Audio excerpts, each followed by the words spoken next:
So this month we are talking about how to develop some heart-healthy habits, not so much to strengthen the muscle that pumps the blood, but the heart, that seat of emotion, maybe the seat of faith, the seat of life, how we can develop a healthy heart so that we can experience the life that God has for us, a life of deep and lasting faith, a life of contentment and peace and joy.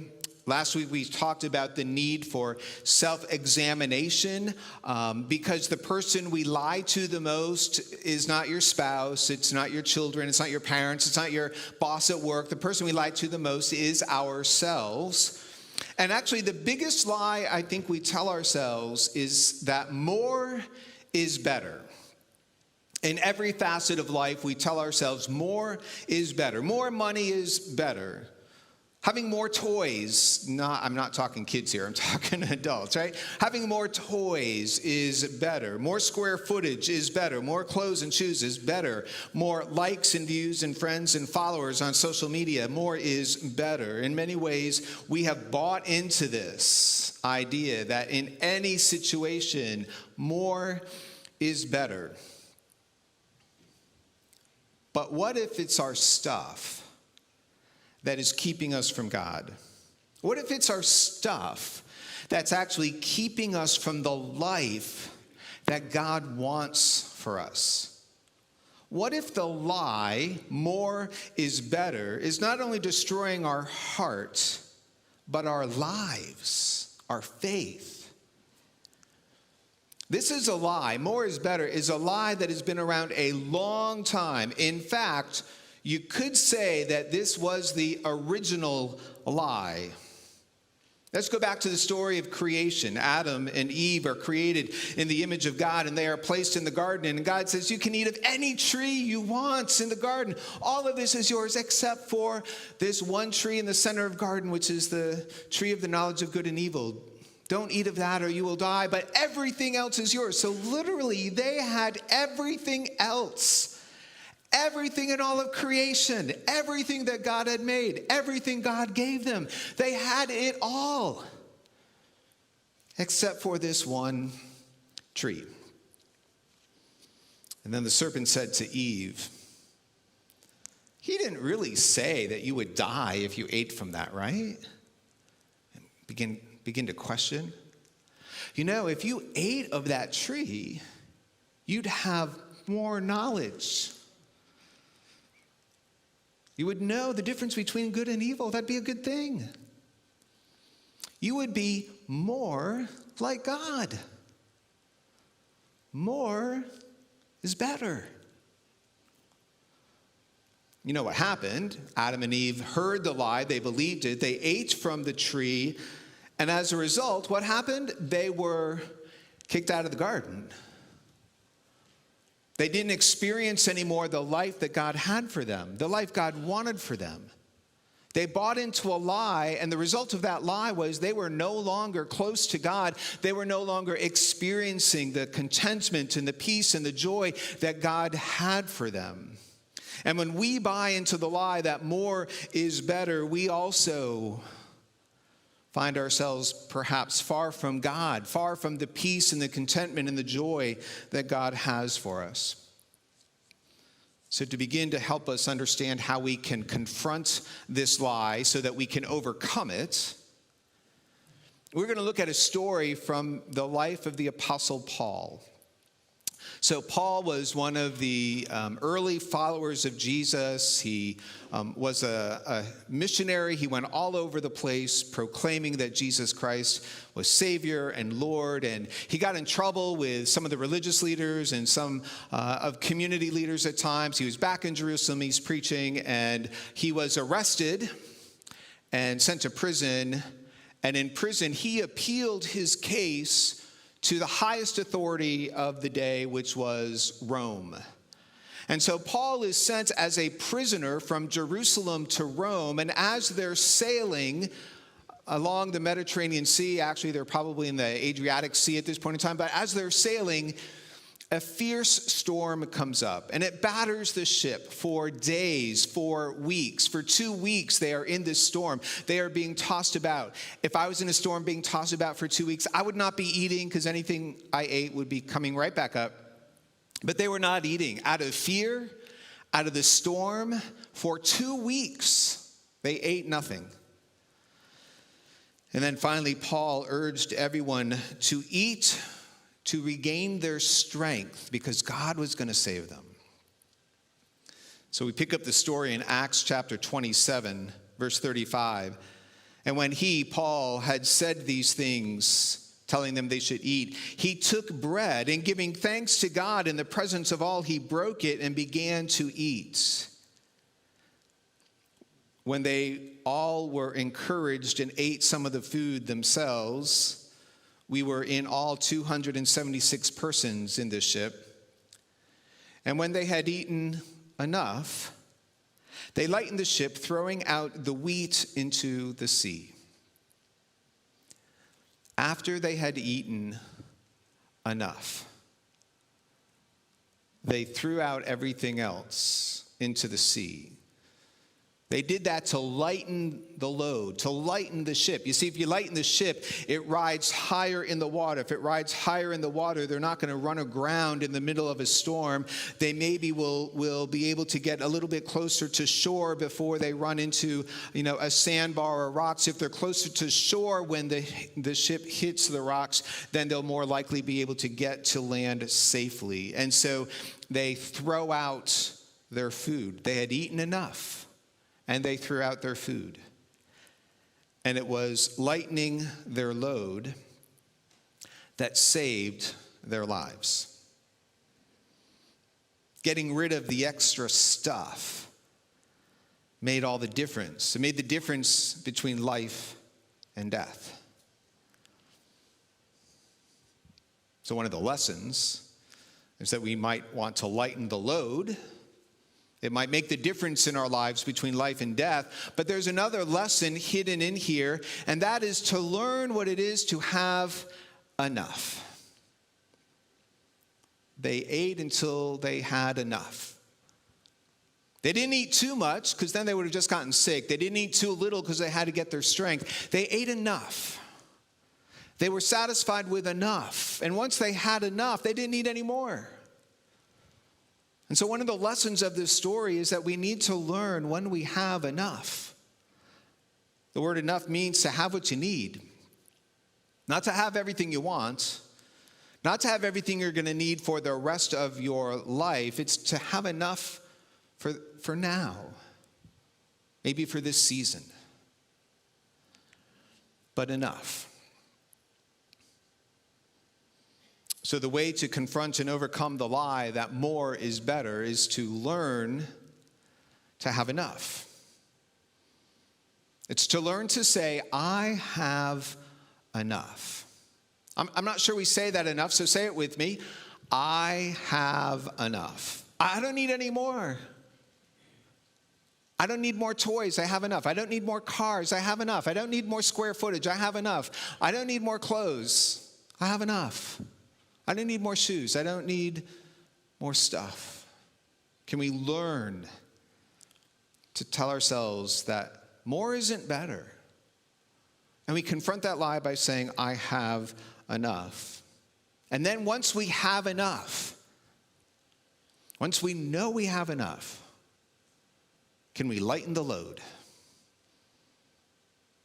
One of the keys to a healthy heart, a habit we might need to embrace, is to learn how to simplify our lives and be content with enough. Can we simplify? Once we have enough, can we lighten the load? Can we simplify our lives so that we truly have enough? Last week, we learned a prayer for self-examination. I hope maybe you prayed it some this week. Search me, God, and know my heart. Test me and know my anxious thoughts. Search me, God, test me.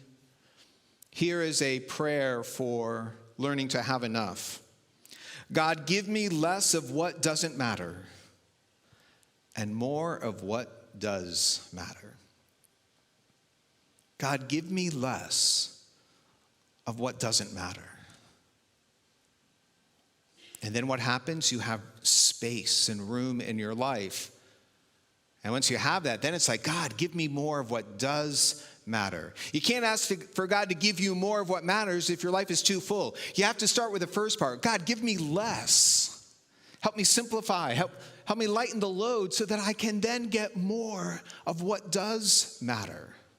This prayer comes from Jesus. And now he didn't pray it with these words, but it's how he lived, but it's also what he taught. From Jesus' Sermon on the Mount, he says this. Jesus says, "Do not store up for yourselves treasure on earth, where moths and vermin destroy and where thieves break in and steal." Don't store up more stuff just to have more stuff. He goes on and says, "But store up for yourselves treasure in heaven," those things that really matter, "where moths and vermin do not destroy and where thieves do not break in and steal, for where your treasure is, there your heart will be also." It's Jesus who says, learn to have enough and then let go of the things of this world that just consume us. You got to take care of it. You got to dust it. You got to clean it. You got to insure it. You got to check on it. Let go of some of the stuff. Learn to have enough. God, give me less of what doesn't matter and more of what does matter. We believe this. We know it's true, just not sure how often we live it. We keep telling ourselves, we keep buying into that lie that somehow more is better. If our lives are going to be stable, more is better. If we're going to be secure in this world and secure in the future, then more is better. To develop a healthy heart, we have to learn to have enough and then learn to simplify our lives.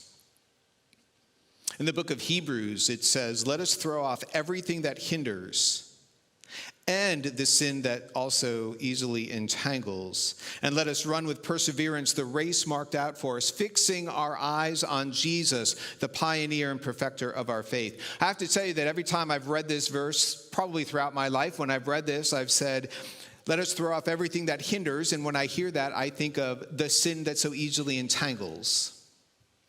That's what it says. But it actually says, throw off everything that hinders.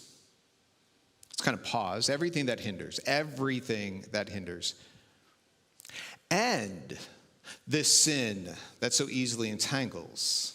Yeah, sometimes the sin is what hinders us, but maybe it's also our stuff that hinders us. Can we throw off the stuff that holds us back? Can we throw off the stuff that weighs us down? You probably know there's a triathlon going on today. Think about running a race. Can you imagine running a race trying to hold on to all your stuff? I mean, our faith is talked about as a race. Run the race with perseverance. Can you think about running with all your stuff? Don't think about all your stuff. Think of 2 items in your house that you love. Just 2. Can you picture trying to hold those 2 and run a race? It's going to slow you down. It's going to weigh you down. What stuff in your life is weighing you down? What can you get rid of so that you can run the race of life and faith with more energy and with more passion? Because the reality is that most of us have more than enough stuff. We have more than enough. A number of years ago, Bishop Yambasu, the Bishop of Sierra Leone at the time, was visiting us, and we were talking, and I asked him, kind of what his thoughts of the United States. Obviously, he'd been here many times, he has family here, but we were talking, and he said once, One of the things that always gets me about the United States is how much stuff people have in their garage. People have more stuff in their garage than people in Sierra Leone have altogether. Some people probably have more stuff in their garage than a whole village in Sierra Leone has together. He goes, people have so much stuff in their garage that they don't even park their cars in there anymore. How much stuff do we really need? What's weighing us down? Where can we simplify our lives? What can we get rid of?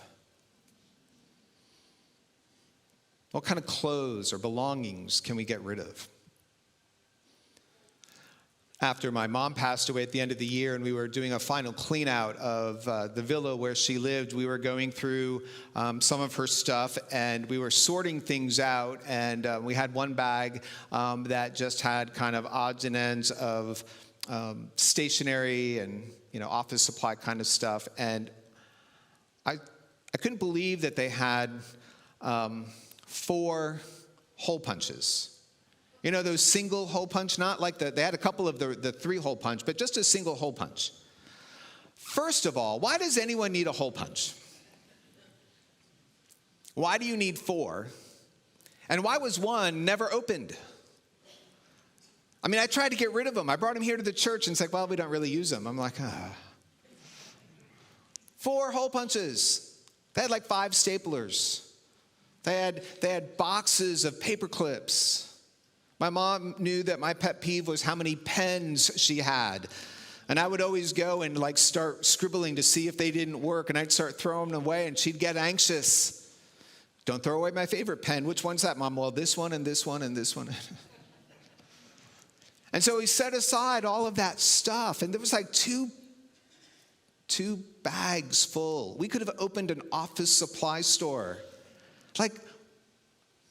What stuff is holding you back? What stuff can you get rid of and simplify? What weighs you down? You've probably heard the old adage, if you haven't worn it in a year, you're probably never going to wear it again. If you haven't used it in a year, can you give it to someone who will use it? I often have to tell myself, if I give something away and it can be a blessing to someone else, then I'm blessed, but I'm also blessed because I've given it away. I've lightened the load. And so it's like a double blessing. We've made room for God in our lives, and we've encouraged and lifted up someone else. God, give me less of what doesn't matter in many ways so I can then allow you to give me more of what does matter. Maybe what you need to simplify right now is your schedule. Because it's not just our stuff that holds us back from God. It's being too busy. We always tell ourselves, particularly with children, more is better, more sports, more activities, more dance, more music, more this, more that. More is better. And so you literally start, it's like running your kids, or I don't know, I talk to grandparents who are just as busy running after their grandchildren, taking grandchildren to every event, trying to get to every event, because we've bought into this idea that more is better. And so we are filling our schedules with more stuff. More activities. How might you simplify your schedule? Remove the stuff that doesn't matter to make space for the things that do matter.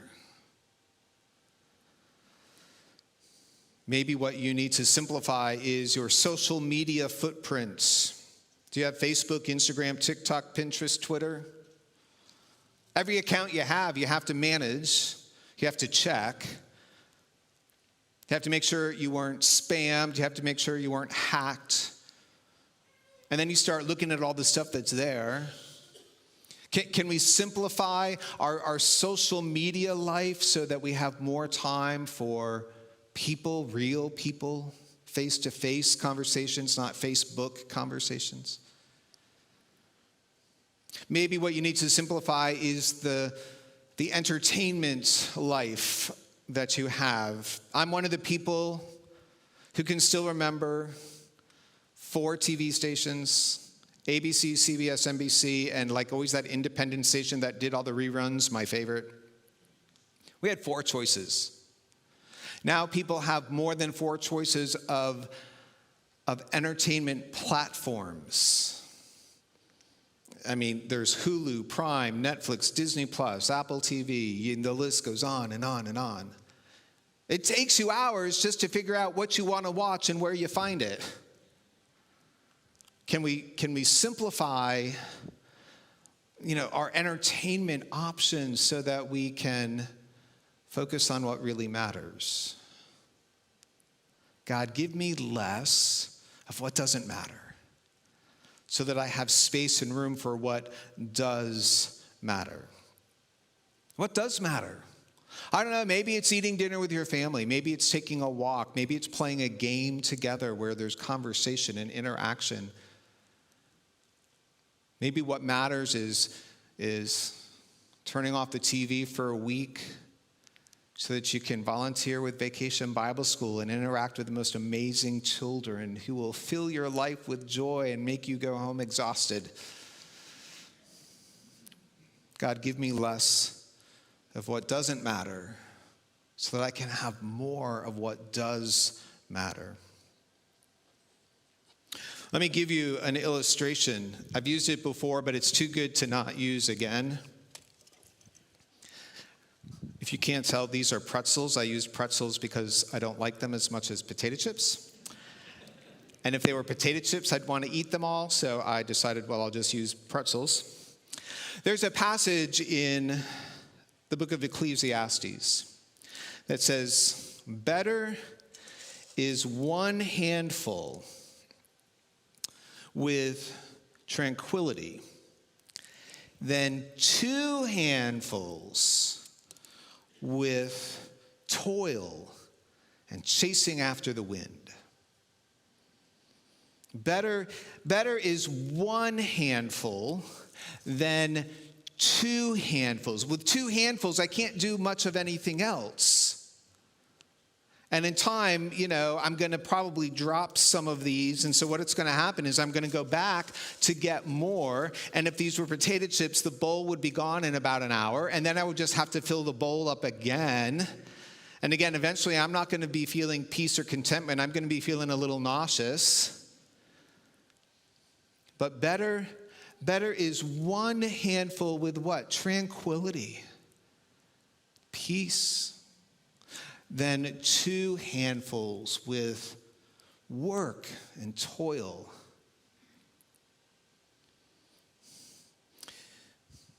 If you have 2 handfuls, there's not much you can do. If you have 1 handful, you have a free hand. Think of all the things that you can do. You can walk alongside someone, nurture them, love them. You can welcome them into your presence, into your home, into your life. You can lift someone up. They've fallen. You can reach down and lift someone up. We can lift people up, encourage them, maybe inspire them.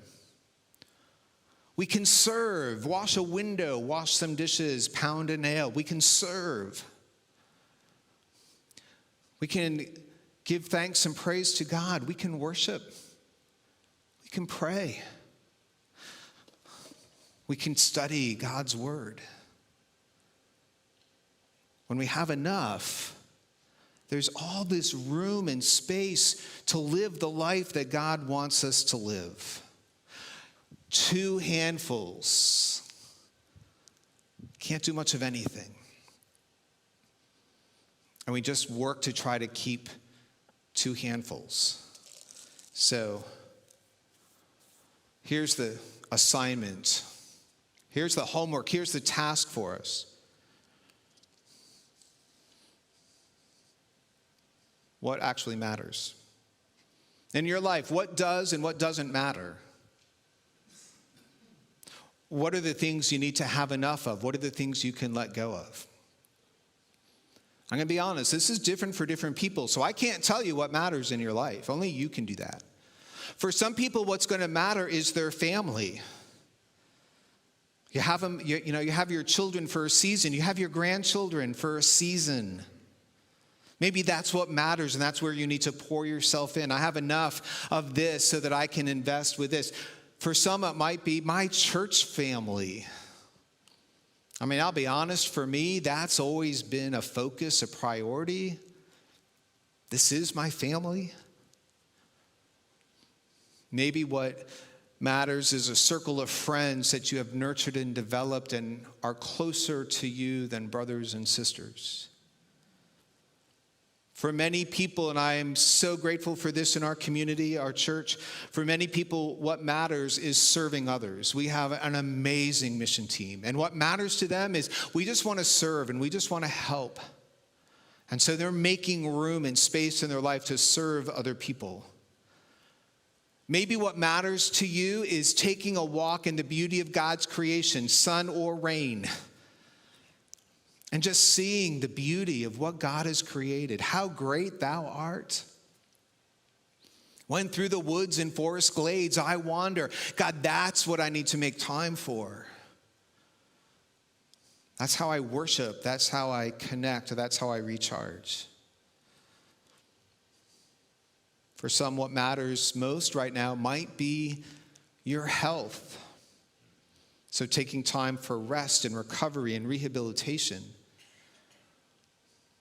Or taking time to get healthy by learning how to eat and cook right and take walks and get into shape.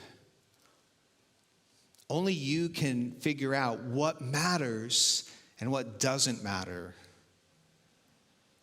I invite you, I encourage you, when you pray this prayer, God, give me less of what doesn't matter. Begin to identify, name those things so that you can set them aside. And then, God, give me more of what does matter. Name and identify those things so that you know clearly what they are and you can make room and hold onto them. Now, the reality is that to say, I have enough, is not fully complete. There needs to be a little bit of preface there. What we really need to say is, because I have Jesus, I have enough. Can you say that with me? Because I have Jesus, I have enough. Now, the reality is I know that there are people who struggle financially. You know, they hear this and it's like, Andy, I don't even have enough to get through the month.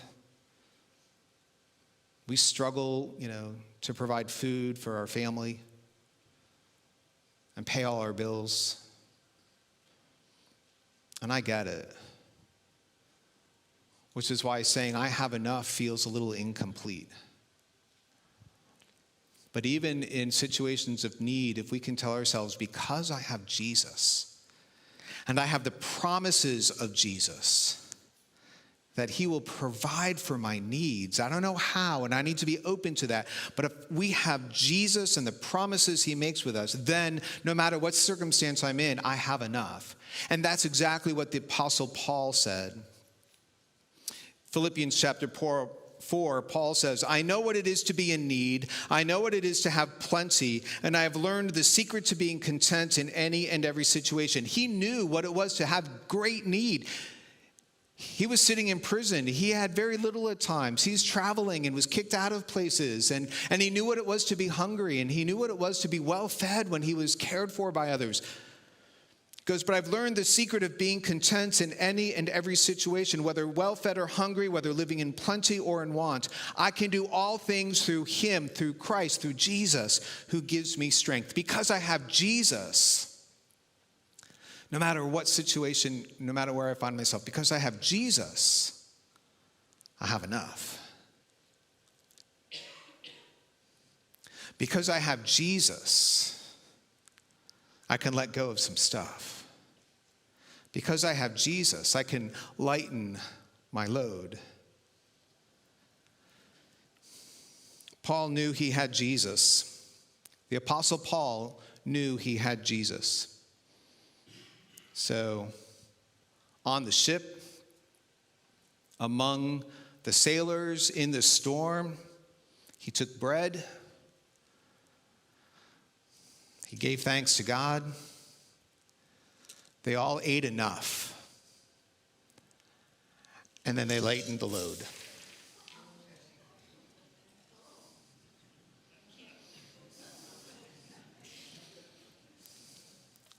And what happened? They had space for Jesus. Sometimes lighten the load is messy. Sometimes it's going to take some work to clean it up. But let's be honest, sometimes we have to lighten the load before we can get Jesus into our lives. God, truly give me less of what doesn't matter. Give me more, so much more of what does matter. And help me figure out what matters and what matters most. Would you pray with me?